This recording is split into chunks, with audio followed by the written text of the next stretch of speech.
This is the Doctor's Guide podcast, and my name is Bart Rademaker. And I'm very excited to be sharing the show with you for a lot of different reasons. And the main one is, how do you actually navigate this overwhelming world of information about what it is that you can do for your health? I mean, who is it that you can actually trust? And my purpose that I've had for so many years is to help the consumer, guide that consumer with, relatable information that they can then get the right insight and then make the right action step for themselves. But again, how do you navigate all that information? And so this show is not about navigating that specific information. Is this product better than that product? And should you do this? And should you do that? But we're going to give you the tools, the process by which you can make the right decisions for yourself. And so I'm doing that with some really cool people. And they're either, health professionals. They are in the business of health. And they're going to give you some role playing of real-time situations that they've either experienced, they've seen it somewhere else. We're going to make it fun. We're going to make it entertaining so that you can potentially see yourself in that situation, especially if you're a parent and you have kids. I know what that's like. And I think we're going to be talking a little bit about that today, right? And then to give you an insight as to, okay, what can you do next? So I'd like to welcome Yorona Boster and Robert, which I don't have your last name yet, but I'm going to have you introduce yourself, who you are, where you're from, and then we're going to go into the role playing. Yorona. I'm Yorona Boster, and I am actually from New Jersey, so I'm coming to you on the East Coast. I am an advanced certified life coach. I specialize in parenting, in infertility, loss, and trauma. I'm in the midst of writing a book, a parenting book. And Robert and I are now co-hosting a podcast called The Evolution of Parenting. Awesome. Robert. My name is Robert Hulse. I'm currently living in the Atlanta area by way of many places, born and raised in Indiana, lived overseas. I do life coaching now, but I was a pharmacist before. I did youth ministry, but most importantly, related to this endeavor, I spent 27 years as a primary caregiver for our 3 children. That's a big job. Whoa. So you're the expert ultimately, right? Ooh, so maybe. I think so. I mean, between the 3 of us, perhaps. I don't know. Maybe I'm out of talking out of turn, but I just had a talk with you and I can hear with your background, your depth of knowledge in taking care of our kids, which, by the way, is one of the most important things that we need to focus as a society, which unfortunately we don't do as well. But anyhow, this is about fun. This is about role playing. And so the rules are this. You get 3 minutes. Participant 1 is going to act out a specific role. They're going to share with us who they are and what the topic is. And then participant 2 will then give that response as a health provider. And then we're going to wrap it up with some conversations afterwards. The idea is you get a very good insight of something that might be very relevant for you and an action step that you may take. Now, one disclaimer that I always have to share, this is not giving you medical advice. This is just sharing with you experiences so that you can make the right decisions for yourself. And as a listener, what you're going to want to do is figure out for yourself, what's appropriate, because I don't know you. I don't know what your problems are. Everybody's unique. We are just sharing a process by which you can uncover the truth for you so that you can have an optimum health. So Yorona, you get to go first. Then, oh wait, okay. Before that, okay, one fun fact about you, Yorona, that you want to share. Fun fact. Let's see. I have no. Oh, I'm going. I don't know if it's a fun fact for other people, but I'm going to Israel, and it was a sudden last-minute decision. And I hope that I'm not ruining the surprise. So I'm going to make sure somebody this is a surprise for doesn't hear this right away. All right. Well, we'll just air the show right after you go, so it won't be a surprise. There you go. There you go. All right, Robert. One fun fact about you. Fun fact for me, I am sitting here. You can't see it on camera. You obviously can't hear it, but I love to build Lego. So I am surrounded by all of my Lego building sets. Some of them are in the corner ready to build, but Lego is one of those things that I really enjoy doing in my small amount of spare time that I have. Wow. And that must be the kid factor, because I grew up with Legos and love Legos and haven't played with them forever, but my favorite toy. So my fun fact, we may be surprised in this show. I have a cat hiding somewhere. I have no idea where it is, but suddenly it may appear and kind of disrupt the entire show. One last thing I do want to say, I got my amazing team with me. That is Tanya Ogalesco and Camelia Sahat, and they will be participating in one form or another. I may be calling on them, or they can jump in, whatever. All right, Yorona, you're up. 3 minutes. Okay. Dad, I've decided to go on this new diet. It's called the jelly bean steak diet. Yeah, so it's so cool. You cook the steak until it's about halfway done, and then you stick jelly beans in it, and then like you have to have like about 10 jelly beans per steak, and that's all I'm going to be having. That's it. I don't want to drink.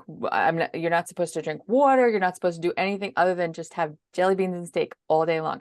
And I think it's the coolest diet. So yeah, so that's what I'm going to do, Dad. So let's go to the store. I got to pick up my steak and jelly beans.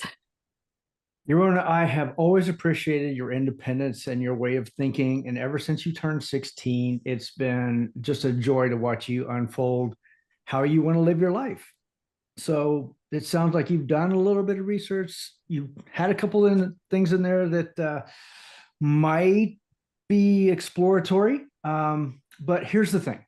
You're going to be out of the house in a couple of years, and I can sit here and I can tell you exactly what's right, what's wrong, what to do, what not to do.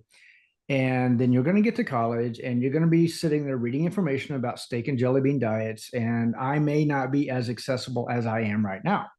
So my approach to this is going to be, as it always has been, what do you think you're going to get out of this? And what might you be missing in thinking about just eating steak and jelly beans?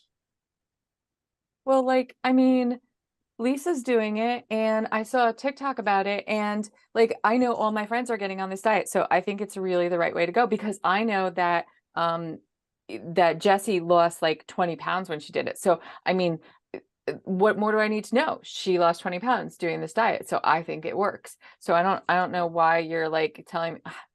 I mean, like you're a cool dad and all, but seriously, like sometimes you need to get with the times. Like this is what it's at, and like it works. It works because other people I know did it, and Ah, it yeah. works. It works. Okay. I heard you mention Lisa. I heard you mention another friend who lost 20 pounds.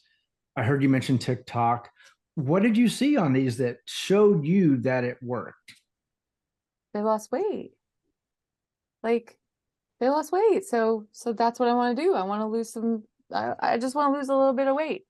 You That's know, I that's mean, like fair. prom is coming up and everything, and so like that's what I want to do. I don't know why it's such a problem. I just want to lose some weight.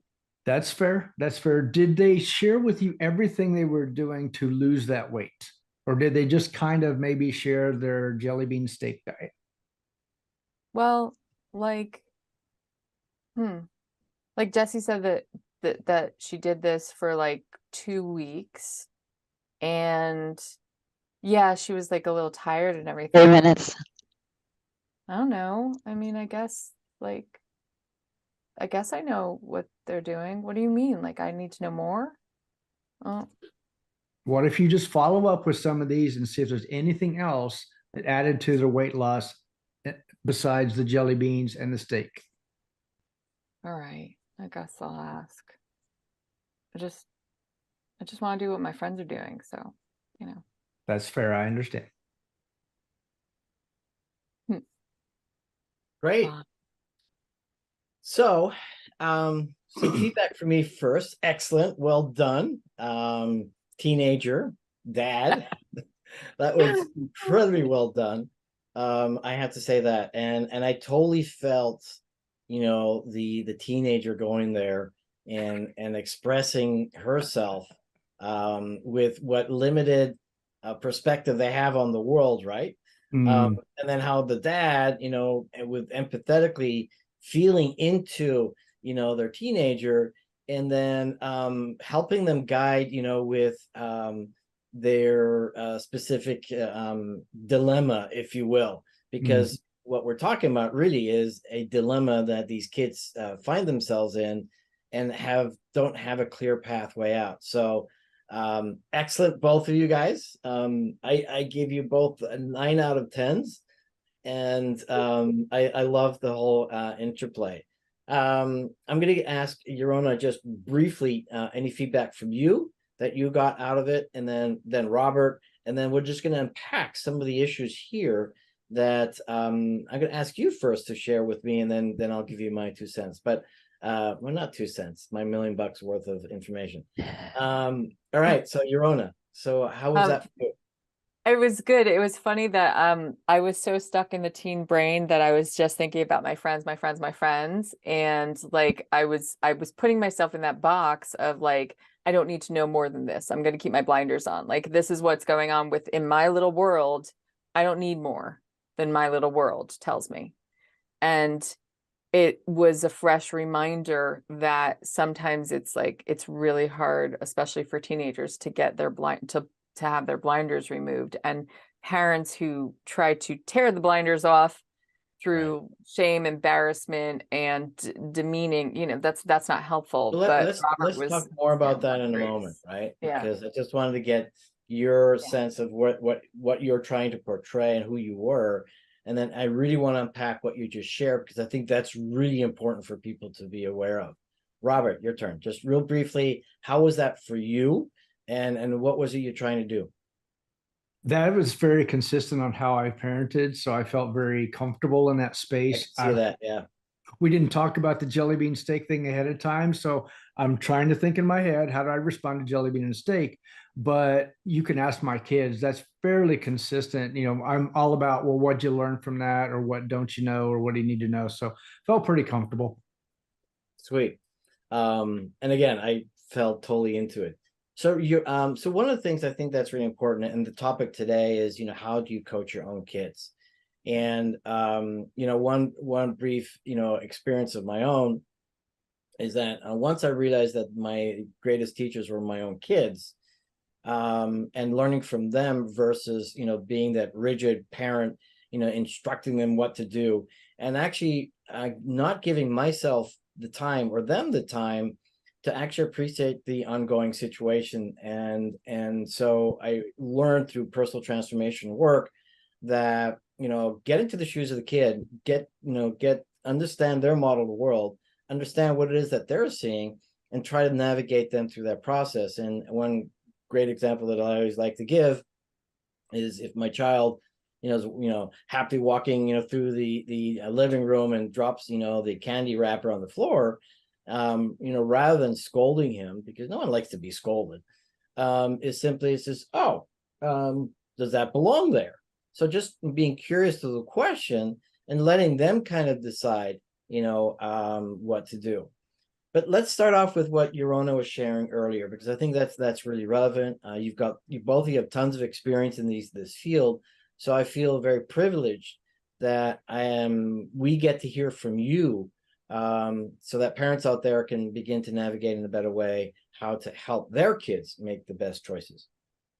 Yes. So, I want to say one thing too. This is a conversation I was just having with somebody about brain development, because that's my background is 15 years in early childhood development. And when you think about a teenager's brain, their emotional state is really hyper focused. It's a lot of emotional leading, a lot, and very little critical decision making. So one of the things that I see that happens between parents and children is the parents thinking critically with the appropriate decision-making process. The children are not. And instead of helping your child, like Robert was aiming to do, helping your child investigate it from a more like learning process rather than shaming them, blaming them, criticizing them, demeaning them, putting them down. Oh, that's such a stupid diet idea. That's ridiculous. You can't lose weight that way, and it's so unhealthy, and da da da da da. You're belittling their experience, which is again very blinders on, emotional based centric thinking, follow my friends, all of that sort of stuff, follow what makes sense to me in my small world. And I think the healthy perspective of that coach mentality is start with inquiry and no shame, no judgment, no belittlement. And you'll get a lot more of a healthy thought process from your child because you'll start to help them think critically. So it's all about giving them the tools for number one, awareness, right? You know, what's relevant in this particular situation, and then the tools to navigate, to make that, to have the discernment to make a better decision. Did I hear you right? Yeah, definitely. Robert, thoughts? To your point you made earlier about the internet and the information out there, if we don't help our kids figure out how to navigate it themselves, they're going to end up as adults that just depend on the first click that they come to. So one of the things that's always been important to me, and I think I tried to do it a little bit in the role play, is to help the child, the person, my adult kid, whatever, understand that there's probably always more information out there than what you're actually seeing in the moment. And trying to figure out how much do you know about this, how much do you not know, and how much do you understand about the consequence, the potential consequence to the thing that you're about to engage in, is helping them differentiate between, oh, I saw this come up on TikTok, so it's got to be true, or I saw this come up on my news feed, it's got to be true. Somebody posts on Facebook, it's got to be true. Maybe, maybe not. I'm not judging those posts, but I'm trying to get them to understand how they can judge those posts in a healthier and a more understanding way. Right. You know, I think there's so many distractions out there that are just leading everyone astray, and it's unfortunate because all those distractions are actually self-serving for whatever purpose. And quite frankly, I mean, you can't criticize that, because that's how our brain works. I mean, our survival brain, has a certain algorithm that's going to go and follow so that it can make sure it gets what it needs. And in the world of neurolinguistic programming, we all understand that all behavior is motivated by positive intent. And now it may be bad behavior, but the brain doesn't recognize that yet. And so I think it's incumbent on people like yourselves, and anybody on the show that is helping people, guide them with better principles that are very relatable, very applicable. And this is the purpose of the doctor's guide, right?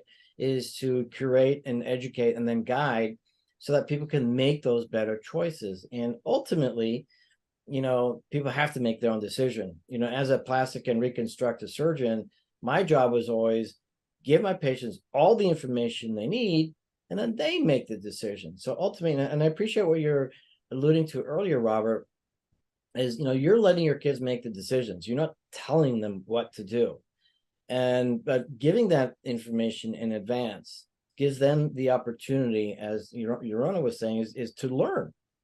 Learn what's true, and at least hear what somebody else thinks is true, and then later on learn, oh yeah, that was true. So maybe that person is so believable, I better listen to them all the time. Fortunately, I have one daughter. My two older boys don't, but my one daughter listens to me all the time. So clearly she's the smart one. Yorona, what else would you like to share? I want to make a point too about something you said earlier. You said you learned that your children are your best teachers.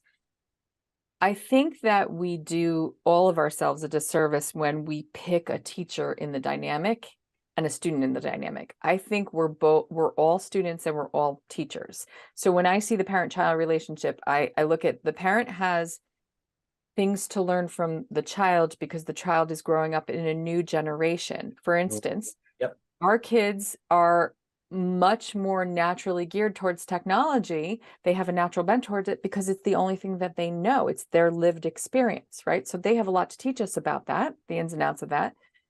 But we as the adults also have a better understanding based off of our world knowledge and experience and things of that nature. So I think there are so many dynamics where we can both be the teacher and the student and learn from each other. And I think we forget that. We always feel like there's, in a role of two people, there needs to be one person who's the dominant and one person who's the dominated. And I don't think that that is beneficial or a balanced approach to parenting. I totally agree, and I'm gonna let you. I'll give you a second, Robert. But one thing I recently learned from a beautiful soul called Sean Callaghy in his Unblinded, and to be honest, the inspiration for this show was because of him. So I'm very blessed and thankful for him. But one thing I learned through his processing is framing, and and I'm thinking about that as you're talking about, these two roles or places the we are. And so understanding their frame and our own frame. So understanding the child's frame and our own frame, and recognizing that our own frame is not in alignment with theirs. Our timeline is not in alignment with theirs. Our obligations are not in line with theirs.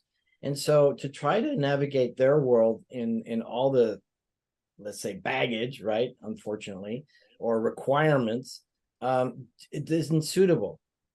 And so we have to step out of our own frame as to what's going in our life, the stresses that are going in our life, and everything else, and understand theirs. And I'm going to give one beautiful example that I use all the time, and then I'm going to give Robert an opportunity. But just imagine a child 3 years old, right? And they're playing with their Legos, and it's their masterpiece, and their masterpiece is Legos all over the floor, right? And then here comes the harried, tired, angry parent, comes in the house, sees the mess, not the art, not the masterpiece, but sees the mess and yells at the kid. And unfortunately, that leaves a serious imprint on that child. And so again, we have to step out of our frame, go into the child's frame, and recognize, whoa, this is a cool thing you've created here. Robert, your turn. Absolutely. And I wanted to key off a little bit of what Yaron was saying about the give and take on the student teacher paradigm a little bit. One of the things that I, as the parent, should have taken away from that conversation with my 16-year-old teenager who wants to do jelly beans and steak is that, oh my gosh, there's this influence on her life that I need to be aware of. Now, as a guy that's almost 60 years old, there are domains out there that I could care less about participating in. I'm not going to name them, but because it doesn't matter. But the point is that if I'm not taking that in and saying like, wow, I need to understand what this influence is. I need to understand where she's getting this information. I need to understand what this language is. If I come at her as the guy who knows it all and only have my 6 decades of experience to draw from, I'm not growing and learning myself. So I really can't help her most or more if I don't take her conversation and her input and her experience as an opportunity for me to reflect on my own. I love it. So I And want can you I to just ask you, Bart, did you just see my living room? Is that what you were talking about? Because when you were talking about the 3-year-old, I'm picturing what's happening and what's in my living room at this very moment.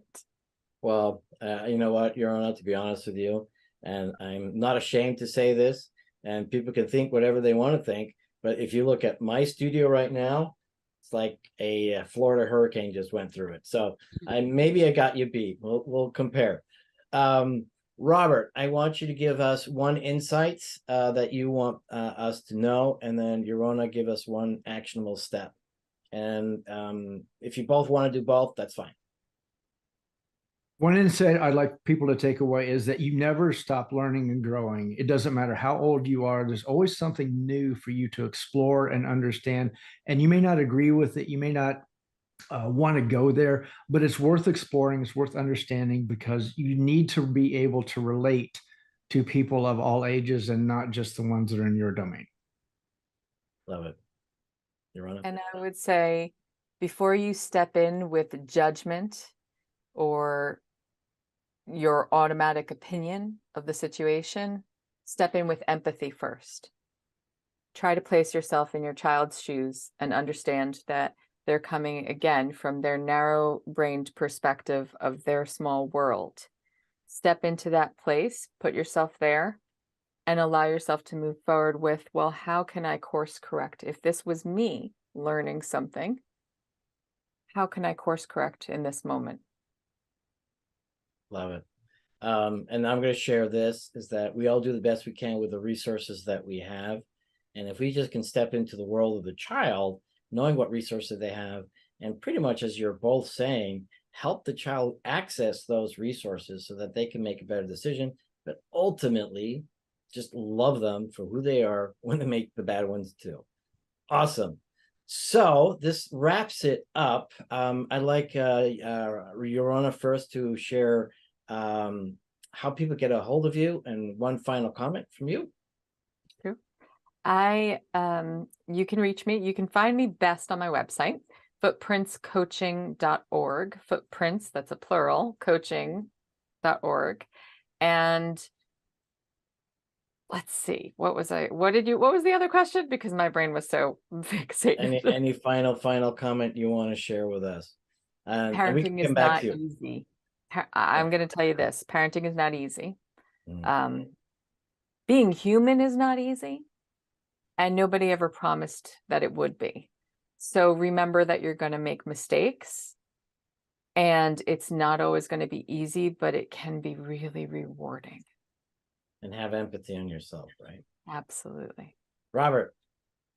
Awesome. You can reach me if you want to email me at lifecoachrobert63@gmail.com, lifecoachrobert63@gmail.com. I've got a website, warpandweftlifecoaching.com, warpandweftlifecoaching.com. It's right there. You can go take a look and see some of the other things I do. I want to just reiterate that what you two just said. Give yourself grace. Parenting is inherently a mistake. It's not a mistake-free zone. You're going to make mistakes. Give yourself some grace, just as you want to give your children grace as they're learning. I love that. Yeah, and give yourself permission to be human. Well, I'm Dr. Bart Rademaker, and this is the Doctor's Guide. And again, the whole purpose is to give you a process, relate to a process, not just lecture on a process, but kind of experience that process by which we make decisions. Because I think the biggest challenge that we have is that there's so much amazing content out there, and a lot of nonsense content out there too. And so the challenge is, how do you filter those out? And even I, as a medical professional with tons of training, years in practice, sometimes I get confused. And so the ultimate is, and what my mission is to make, health optimization available, easily accessible, and affordable for everyone. And so I'm working on a lot of different fronts, but the primary one right now is creating this beautiful ecosystem of brilliant and cool people and fun people like Yorona and Robert, that you can also tap into and reach out to them for any kind of advice or coaching that you can get from them. Because again, it is a process. It's not about a product, but it's how you make those decisions. Just like we shared how we're going to give the resources to our children to make better decisions. And I want to tell you that you're not alone. And so understand that. So reach out to believable sources. There's tons of amazing people out there that are excited and happy to help you. But again, ultimately, you're the one responsible, accountable for making the decision. And even if you go to a medical doctor, you're the one. And so it's incumbent on you to do the research. And again, reach out to us if you can, if you want to. And I also have a mobile app, the Doctor's Guide, and you can find that in the links below, as well as the links of both Yorona and Robert. Yorona, Robert, thank you so much. And we'll be back.